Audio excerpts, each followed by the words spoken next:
Hey everyone, Namaskar and welcome to Curries with Bumbi. Today I have come with a chickpea recipe where the chickpeas are cooked in a delicious and healthy green sauce.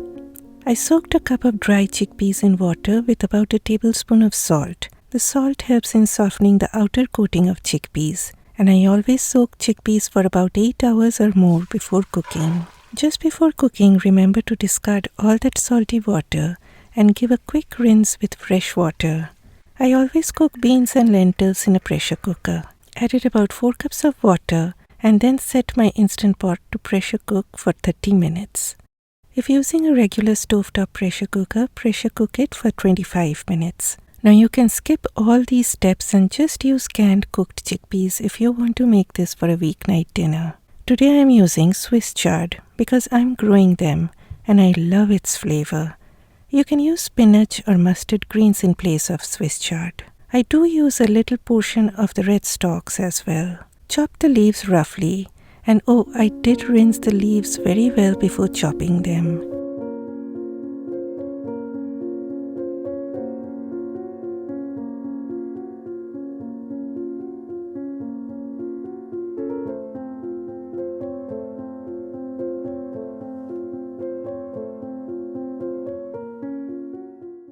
Next, I will be blanching the leaves, for which I have brought a pot of water up to a boil.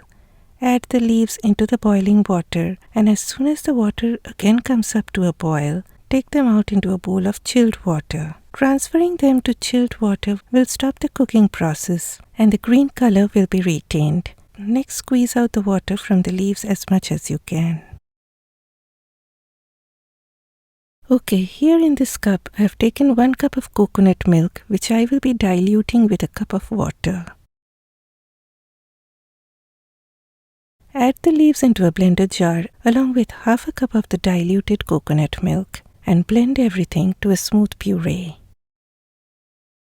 Okay, once the pressure cooking is done, allow all the pressure to be released naturally and then open the lid of your cooker.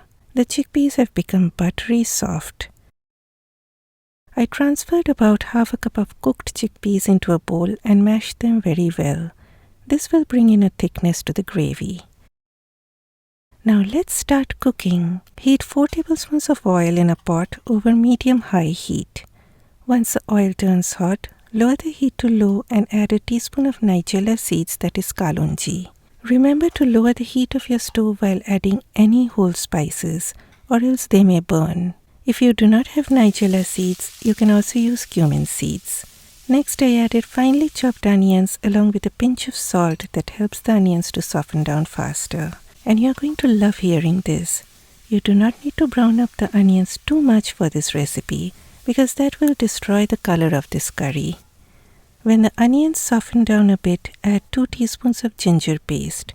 Stir for a few seconds and then add just 1/4 of a teaspoon of turmeric powder. Not more than that. I added 2 teaspoons of ground coriander, that is dhania powder, and then the boiled chickpeas tumble down. Please note that I added only the chickpeas and not the water in which they got cooked. Then the seasonings, that is salt and pepper.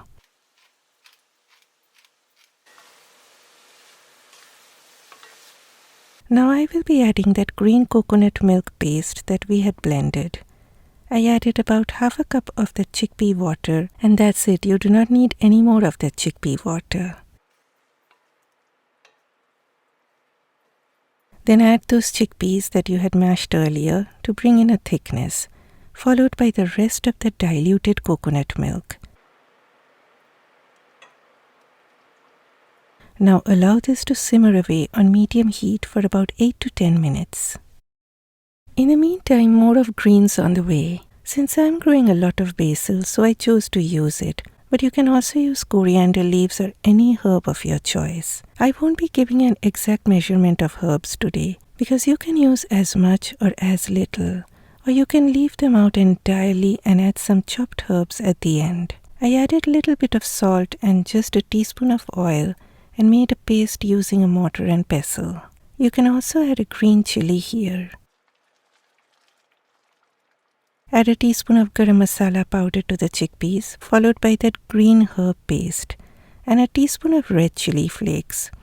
You can also add green chilies instead of red chili flakes, but please do not add red chili powder in this recipe. Now if you're thinking, Bumbi, what has happened to those red stalks of the Swiss chard? Well, I made a mistake by not adding the red stalks when I was frying my onions. So extra work for me, and an extra step of frying them in a little bit of oil to soften them up. Please add the stalks along with the onions, and please do not forget like me. I added those stalks to the chickpeas near to the end. And finally, half a cup of undiluted thick coconut milk goes in. I forgot to mention earlier that I use canned coconut milk. Bumbi is really getting forgetful nowadays, huh?